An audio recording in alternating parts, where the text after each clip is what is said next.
Hai semua, selamat datang ke sesi kupasan kita hari ini. Pernah tak anda berdiri sambil perhatikan macam mana sesebuah bangunan pencakar langit tu dibina? Kalau kita fikirkan, kemegahan di bahagian atas tu mustahil boleh wujud tanpa asas yang sangat-sangat kukuh di bahagian bawah kan? Jadi hari ini kita akan buat benda yang sama tapi untuk sebuah negara. Jom kita rungkai secara terperinci pelan seni bina yang meletakkan asas kepada Malaysia yang moden hari ini, iaitu Dasar Pembangunan Nasional atau lebih rancak kita panggil DPN. Okey, cuba anda tengok pencakar langit yang cantik ni. Ia bukan sekadar lukisan seni semata-mata tau. Ini sebenarnya mewakili matlamat mutlak DPN. Secara asasnya, DPN ni adalah jentera yang direka khas untuk memacu Malaysia menjadi sebuah negara maju selaras dengan Wawasan 2020.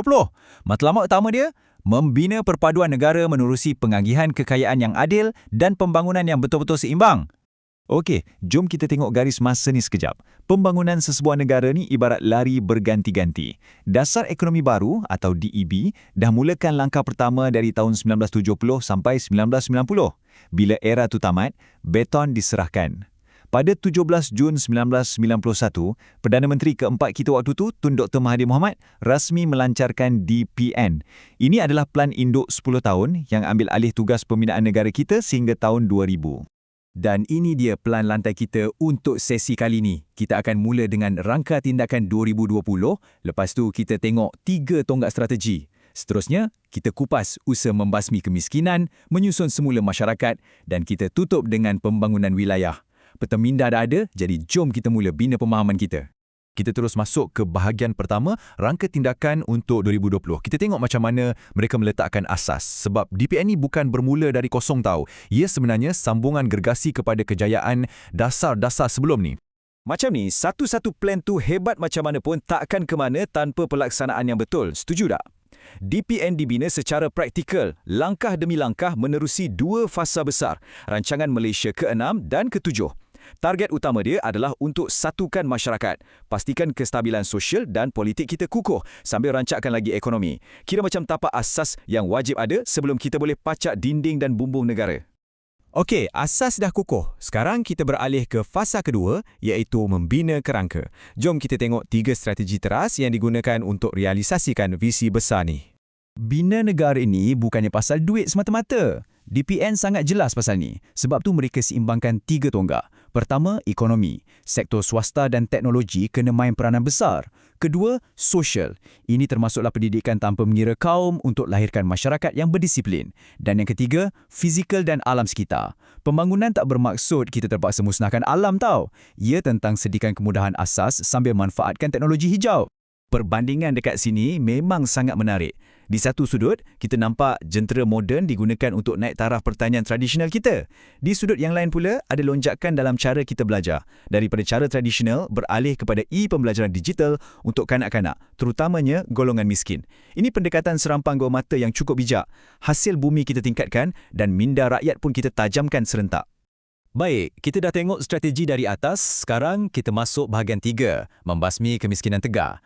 Jom kita selami impak dasar ni kepada peringkat mikro, yakni terus kepada kehidupan harian rakyat. Poin yang cukup kritikal dekat sini ialah kerajaan tak biarkan pasaran tu bergerak sendiri tanpa arah. Ada campur tangan yang direct. Subsidi dan sokongan ni disalurkan terus kepada golongan pesawah dan nelayan tanpa mengira bangsa. Dan ini bukan sekadar nak bagi bantuan kewangan lepas tangan tau. Ia disasarkan untuk melonjakkan produktiviti harian mereka. Bila hasil banyak, automatik mereka boleh keluarkan diri dari jerat kemiskinan tegar. Dan ini pula sisi kemanusiaan yang sangat praktikal. Kita tengok belia kita diberi latihan kemahiran berpendapatan tinggi melalui agensi macam Giat Mara untuk bidang kulinari dan Institut Latihan Perindustrian atau ILP untuk skill teknikal macam kimpalan. Bak kata pepatah, beri mereka joran, bukan sekadar ikan. Latihan ni nak pastikan tenaga kerja kita betul-betul sedia dan laku keras untuk sektor industri yang tengah rancak masa tu. Okey, kita teruskan ke fasa keempat, menyusun semula masyarakat dan kekayaan. Ini bahagian di mana reka bentuk asal tu mula dimodifikasi sikit untuk penambahbaikan. 30%. Nombor ni memang cukup sinonim dan kritikal dalam lipatan sejarah ekonomi kita. DPN secara terang-terangan mengekalkan matlamat asal DEB di mana mereka sasar untuk tingkatkan pemilikan ekwiti korporat Bumiputera kepada sekurang-kurangnya 30%. Objektifnya jelas, iaitu untuk mengimbangi semula jurang ekonomi antara kaum di Malaysia. Tapi macam mana nak capai target 30% tu? Antara kaedah yang diguna pakai adalah dengan membentuk Masyarakat Perdagangan dan Perindustrian Bumiputera, selaras dengan Perkara 153.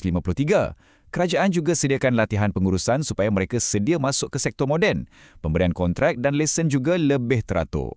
Tapi satu lagi elemen yang sangat ditekankan adalah galakkan untuk buat joint ventures atau usaha sama secara aktif antara syarikat Bumiputera dengan bukan Bumiputera, supaya daya saing tu naik bersama-sama. Nak bagi semua ni menjadi, anda kena tahu satu lagi enjin utama, dasar penswastaan. Dasar ni dilancarkan pada 1983 dan jadi pemangkin gergasi masa era DPN ni. Senang cerita, kerajaan sedar yang kalau nak laju, mereka tak boleh buat semua benda sendiri. Jadi, pelaburan sektor swasta ditarik masuk untuk percepatkan ekonomi, tingkatkan produktiviti dan tambah baik kualiti perkhidmatan.